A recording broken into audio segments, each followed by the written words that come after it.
Africa, a continent still shrouded with mysteries and the unknown regarding culture, folklore, and myth. It is a place that has many differences than Western society. Within the hot sweltering bush lives proud tribes of people who live in harmony with nature only miles away from cities and villages that have notable populations. African tribes and city folk, like Asia, have many fables about shapeshifting that are about ordinary animals that live with them in the wilderness and in nearby cities. One myth from Africa revolves around another werebeast known as the WereHyena.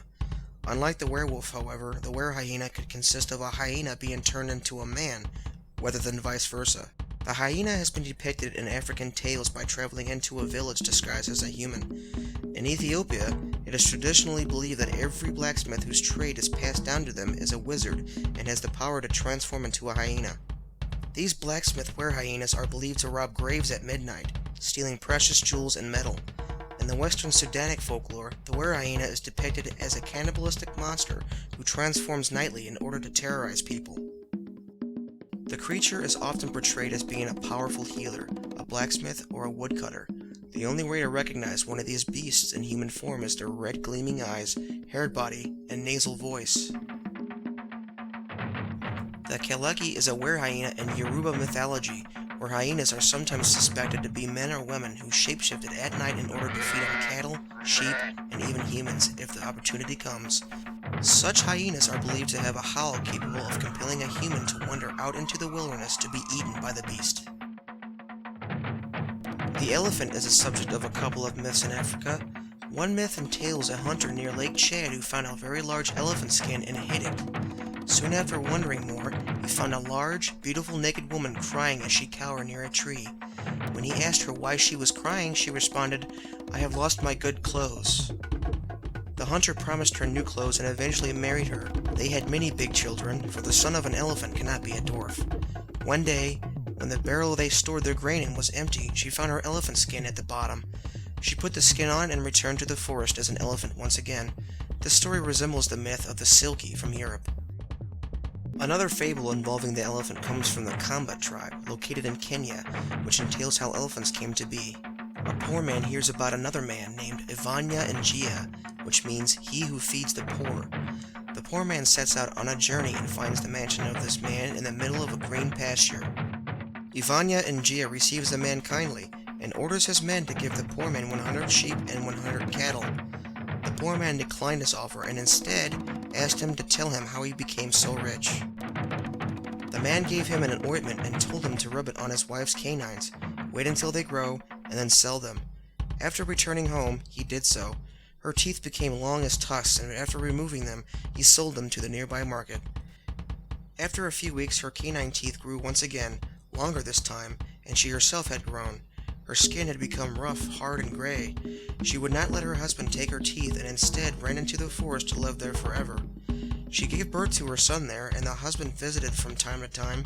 She had more children from then on, and this myth explains where elephants came from and why they are intelligent. The Ashanti of Ghana relate that an elephant is a human chief from the past. When they find a dead elephant in the forest, they give him a proper chief's burial. Because of the many shape-shifting legends and superstitions in Africa, a very real and bizarre case was presented to the South African courts. A man named Neletse Netvia, who lived alone, heard a knocking at his front door. When he called out, "Who's there?" nobody answered. The man grew frightened and grabbed an axe to defend himself. He opened the door, and to his horror, he saw a giant bat hanging from the awning of his roof, staring right at him. Out of blind terror, the man struck the beast and ran off in a panic. After regaining enough courage, he returned with reinforcements to find the beast dragging its mangled body towards a fence. Neletse struck the beast again and again until it lay motionless. A couple of people finally approached the creature to get a better look at it. Later at the court, various witnesses were describing the creature differently. Some said they saw a donkey, to others it looked like a winged animal. However, all witnesses agreed as the creature appeared to die, it changed form into that of an old man. The man was later identified as Jim Nafalama, an elderly man who had been believed to be a wizard beforehand. The man reportedly boasted about being able to do anything he wanted with people. When the matter went before the Supreme Court, The white judge sentenced Nelitzing to 10 years for behaving in an irresponsible and violent manner for a culpable homicide. The shame of this verdict was that the man was judged by a foreign court system with its own set of rules and beliefs. If the court had taken the man's culture and beliefs into consideration, this sentence may not have happened. To the man, this incident could have been as real as science is to Western society.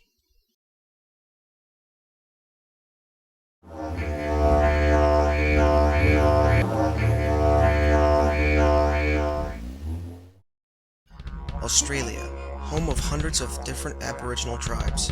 They are a source of thousands of myths and Dreamtime stories. Many of these stories have not yet been written down but are only told through word of mouth. However, of the few that have been written down, they suffice for a good amount of shape-shifting legends to share. One of the most infamous and prolific legends revolving around the shapeshifter is the Kurdacha. He is the ritualistic killer, the assassin of a given Aboriginal tribe. If a person has been condemned to die but escapes, these assassins will hunt them down. Legend has it that these particular men have the ability to transform into animals in order to fool the hunted into their traps. One of the most well-known ways these men kill is by bone pointing. Bone pointing is the ritual of using either a human, emu, or kangaroo bone shaped like a needle. It can be 6 to 9 inches long, depending on the tribe. A single strand of hair is then placed through a hole at the tip of the bone and glued with resin from the spinifex bush. Then the bone is charged with a psychic energy ritual secret from women and non-tribesmen. Then the bone is given to the Kurdacha. This name refers to the shoes worn by the man, which are usually made of emu feathers and human hair, and virtually leave no footprints when used to walk in. After the hunted is found, the killer points the bone at them and they are frozen by fear until the curse is completed. In 1953, an Aboriginal tribesman named Conchika actually died from this method of execution, most likely because of his strong belief in it. However, in 2004, Aborigines that didn't agree with the politics of Prime Minister John Howard pointed a bone at him, but he is still alive today. Another story of the Aborigines is known as the legend of the sacred Bullroarer. A bullroarer is a thin, long section of wood with a piece of bark string stuck through it. When swung, it makes a peculiar humming sound.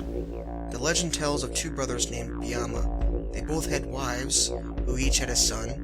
One day, the 2 brothers, the wives and the tribesmen, went into the forest to find food, leaving the boys behind. An evil man named Thorcrook lived near the village. He had 2 savage dogs as pets. With his wicked ways, he had his dogs kill the 2 boys because he hated the 2 brothers. Once the hunting party returned, the 2 brothers' wives were so overcome by the deaths of their children, they cried all through the night, the sound of their wailing being heard far and wide. The next day, the 2 brothers changed into giant kangaroos and killed Thorcrook's 2 dogs. They changed back and entered Thorcrook's camp and killed him, and after so, changed him into a mopoke, a dismal night bird. After they returned to the village, they took pity on their 2 wives because they could not stop crying. Their woes were heartbreaking, and so they changed them both into curlews. Later, the 2 brothers went hunting, and after one of them climbed a tree, he chipped a piece of his axe and it went whizzing through the air. After descending the tree, the younger brother went off and continued the hunt, and the elder brother stayed behind. He cut a piece of wood just like the chip that came out of his axe, and tied a piece of bark string to it. Later he explained to the young brother that the voices of their children dwell within the trees, and when he swung the bark string around, it made the same sound as the chip that went whizzing through the air, the sound of their children's voices. Till this day, the mopoke only fly at night, the curlews cry mournfully in the bush, and the bullroarer is still used by Aborigines in ceremonies.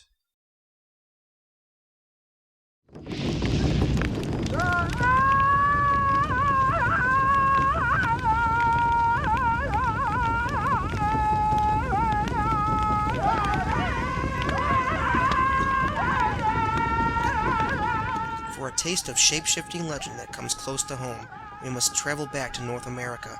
Here, the Native Americans have their own legend of shapeshifters, many of which have made their way into American film and television.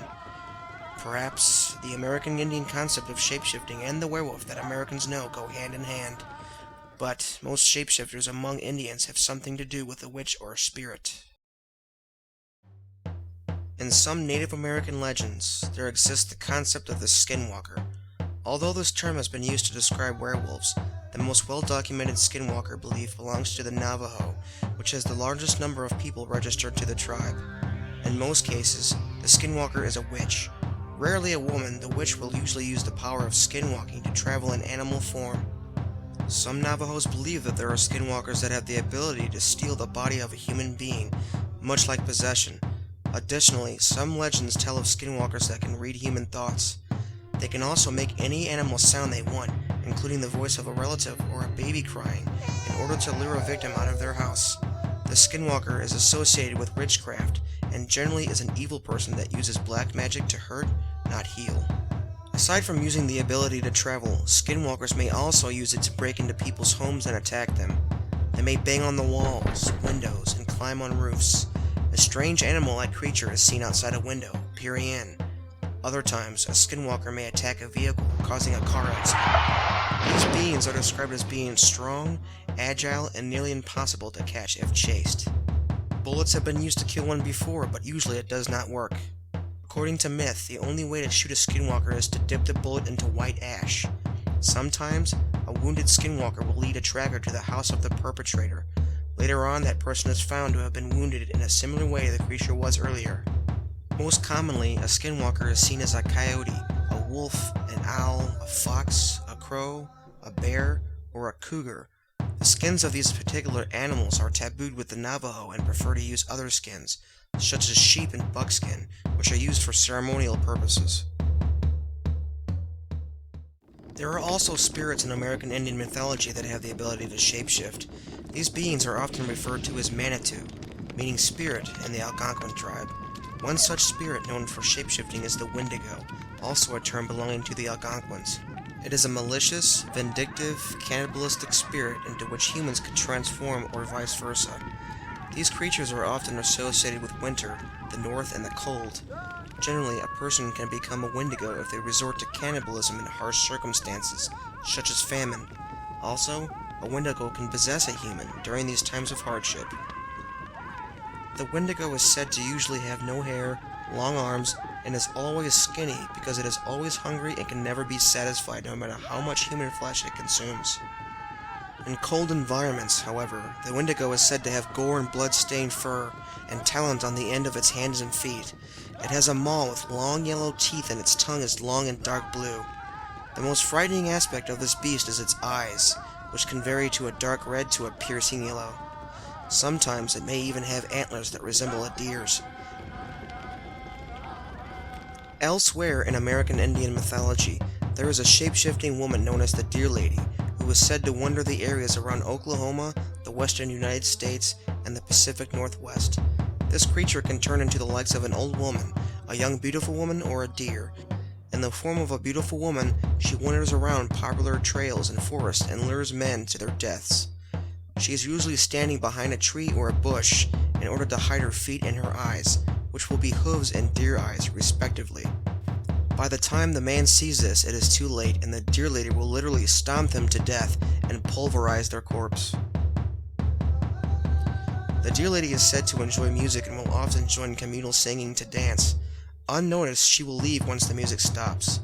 It is said that her spell can be broken by the use of a chant and tobacco, according to the Ojibwe.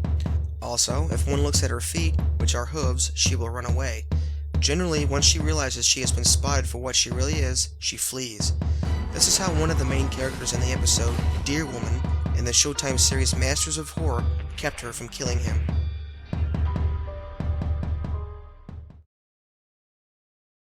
Heading out of North America and down south, one will not only find another culture of people, another language spoken, but more shape-shifting mythology. In South America, there also lies the mythology of the shapeshifter. Much like the American Indian, Mesoamerican mythology of shapeshifters also includes witches, wizards, and sorcerers. One Mesoamerican folk creature, which also deals in religion, is the Nagual. It is a human being with the ability to transform into any animal desired. Such a human being uses this ability for good and evil according to his or her personality. Nagualism has been linked to ancient pre-Columbian statues depicting a human turning into an animal. One of the most popular statues that depicts this is the were-jaguar. The jaguar was a feline that many pre-Columbian people lived with back in history and was, and still is, the biggest of the felines in the Americas. The jaguar was admired for its strength and speed and its fearlessness of water that other big cats had.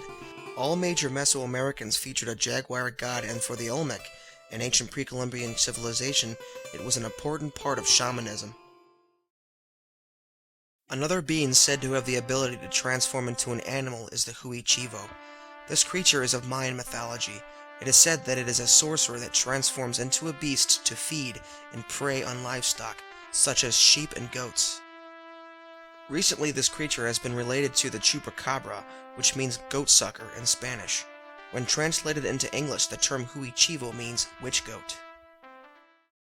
In Chilean and Mapuche mythology, the Calcu is a sorcerer or shaman with the ability of transforming into an animal. This particular sorcerer has the ability to communicate and work with spirits or evil creatures. Aside from that, one of the creatures he or she is able to transform into is the dreaded Chon Chon. The ritual of transformation includes being anointed by a cream to the throat, causing the sorcerer's head to be removed from the body and to become this flying creature. The body of the creature is shaped like a human head, complete with feathers and very large ears, which are used for wings. This creature is considered to be bad luck if seen, and is also known to drink the blood of sleeping people, much like the vampire. This creature is used in Final Fantasy XI and the popular MMORPG Ragnarok Online. It is also used as a common enemy in Castlevania Symphony of the Night. Over in the Philippines, there is a mythological creature that feeds on the hearts and blood of fetuses while they are still in the mother's womb. This particular being is a witch known as the Manananggal. It takes on the form of an older but beautiful woman. She has the ability to disconnect her torso from her legs and grow wings in order to fly into the night. While doing this, she feeds on pregnant women who are sleeping with a long, proboscis-like tongue. Like the vampire, these creatures do not like garlic and, additionally, salt. They also avoid vinegar, light, and other spices. It is said that the leg portion is the more vulnerable of the two halves. If the legs are smashed, this creature won't be able to rejoin and will die at dawn.